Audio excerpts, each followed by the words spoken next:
Welcome to Story Lab. This week we're talking about grit, while we take a look at the story of someone with a very colorful wardrobe.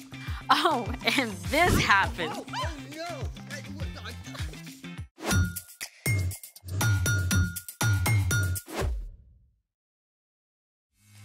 Hey, I'm Amaya. And I'm Zeke. And we are here to talk about grit. I think there's some confusion about what grit really is. Well, grit is... Is grit a delectable breakfast dish from the American South? No, grit is actually... Grit is refusing to give up when life gets hard. Yes, and you need grit whenever you're facing any kind of difficult challenge. Like when you're learning how to do something new, like riding a bike or a skateboard. Or when you're dealing with a hard subject in school, like social studies. Yeah, or science or art. Art's not hard. It is if you're not an artist. True. Sometimes you need grit just to get through everyday life. Also true. So let's put that to the test with today's super cool experiment that uses both science and art. It's magic milk. 1, 2, 3. Let's make it! We're making magic milk. Tell them what we've got here, Z. Of course, we've got a glass pie plate, food coloring, dish soap, cotton balls, and of course, the milk.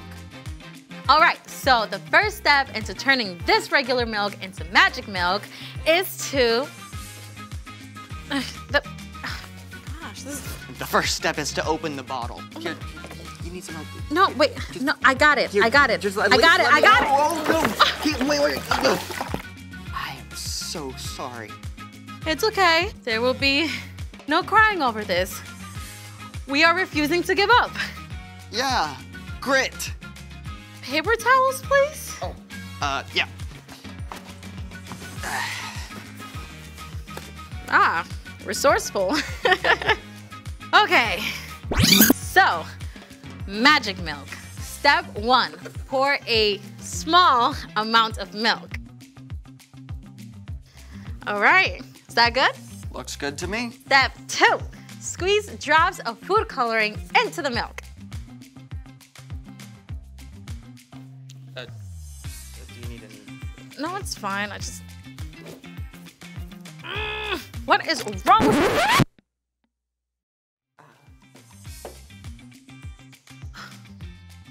You know what? Let's just skip this whole thing. It's time for... No. Keep going. Fine, you do it. Step 2, squeeze food coloring into the center of the milk.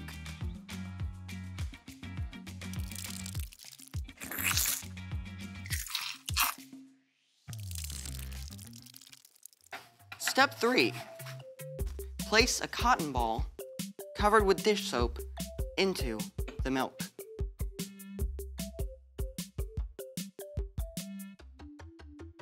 Whoa.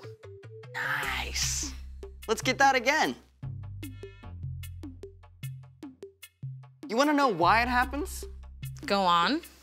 You see, whole milk has all these fat molecules, but when dish soap is dropped right into the middle, the soap molecules race around, bonding with all the fat molecules, creating a giant swirl of color. Well? Still green. But now it's time for... The story before the story. Today, we're in the very first book of the Old Testament, Genesis. God created the whole amazing world, but people turned away and broke their relationship with God.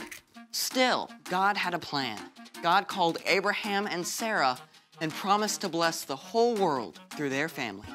Abraham and Sarah had a son, Isaac, who had a son named Esau and a son named Jacob.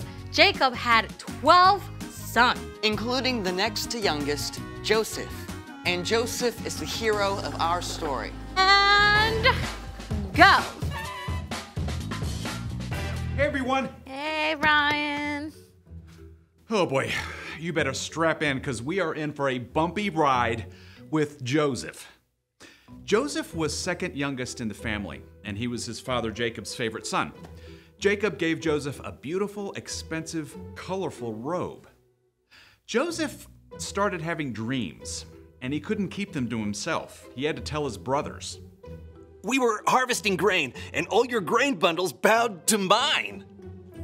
And in my other dream, the sun and moon and stars bow to me. That's like Mom and Dad and you guys. Great way to make your big brothers like you, huh? Joseph's brothers were very jealous of him.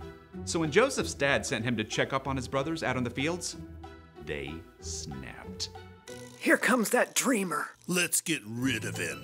No, don't harm him. Just throw him in this empty pit. And that's exactly what they did. They threw him in a pit. They were still deciding what to do with Joseph when a group of traders heading for Egypt showed up. Let's sell him to these traders. Joseph was sold by his very own brothers. His brothers even lied and told their father Joseph was dead. No way. Can you imagine? Joseph was a teenage kid on his own in a foreign country, sold into slavery. He was sold to a man named Potiphar, captain of the king Pharaoh's guards. Joseph didn't know anyone, didn't speak the language. He could have given up, but God was with him, even in Egypt. Joseph worked so hard and did so well that over several years he gained Potiphar's trust. Eventually, Potiphar put Joseph in charge of his entire estate. Things were finally looking up for Joseph, until they fell apart. Again. Potiphar's wife was sneaky, and she wanted Joseph to do something wrong. When he refused, she threw a tantrum! He tried to hurt me! Throw him in prison! Now, Joseph was on his own, enslaved in a foreign land, and in prison. Yeah, it was time for him to have an epic pity party, right?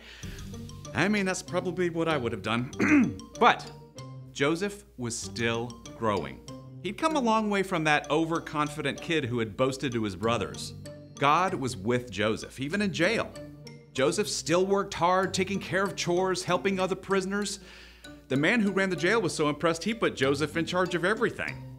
One day, 2 brand new prisoners arrived, straight from the royal palace. The Pharaoh's royal baker and his official drink taster. Joseph made sure they were comfortable. Well, as comfortable as you can be in jail.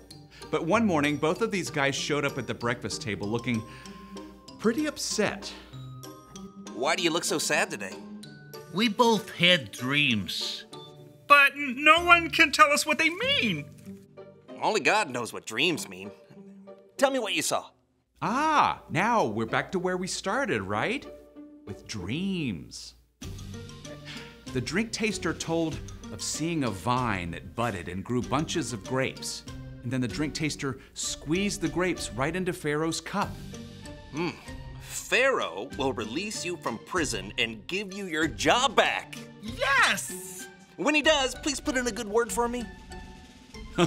Well, after this, the baker was excited to hear about his dream, where baskets of bread sat on the baker's head and birds ate the bread. Pharaoh will release you from prison and have you killed. What? That's pretty awful news to have to give someone. But it happened just as God had revealed to Joseph. In 3 days, the baker was killed. But the drink taster was released from prison and given his job back. Now the drink taster will remember to tell Pharaoh about me and I'll get out. So, you think the drink taster remembered? Yep. Nope.